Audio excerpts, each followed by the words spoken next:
राजा बिम्बसार मगध देश के एक महान राजा थे। वे बुद्ध के समकालीन थे और उनकी गिनती बुद्ध के प्रमुख उपासकों में थी। उनकी रानी खेमा बहुत ही सुंदर और बुद्धिमान थीं, लेकिन उन्हें अपने रूप पर बहुत घमंड था। वे अपने श्रृंगार और राजसी जीवन में ही मग्न रहतीं। उन्हें किसी भी प्रकार के धार्मिक या आत्मिक ज्ञान में रुचि नहीं थी। बुद्ध के बारे में जब राजा बिम्बसार ने उन्हें बताया और उनके उपदेश सुनने को कहा तो उन्होंने मना कर दिया। उन्हें लगता था कि सन्यासी और योगी जीवन नीरस होता है। राजा बिम्बसार यह जानते थे कि यदि रानी बुद्ध से मिलेंगी तो उनका जीवन बदल सकता है। इसलिए उन्होंने बुद्ध के उपदेशों को सुनने के लिए रानी खेमा को बहुत मुश्किल से मनाया।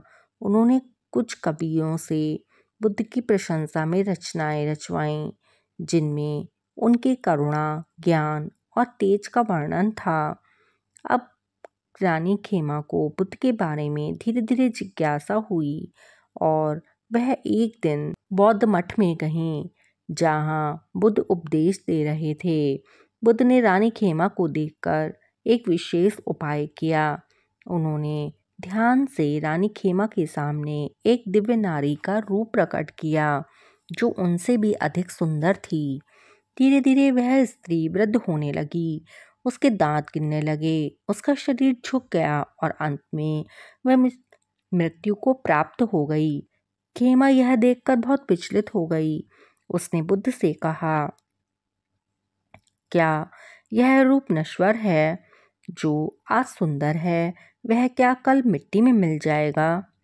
बुद्ध ने कहा, हाँ, यह शरीर नश्वर है, लेकिन यदि कोई इस सच्चे ज्ञान को समझे तो वह जन्म मरण के चक्र से मुक्त हो सकता है। खेमा को यह बात दिल तक छू गई। वह समझ गई कि सुंदरता और भोग क्षणिक है, लेकिन ज्ञान शाश्वत है। उस दिन के बाद से खेमा ने राजसी जीवन को त्याग दिया और बौद्ध संघ में शिक्षा ली।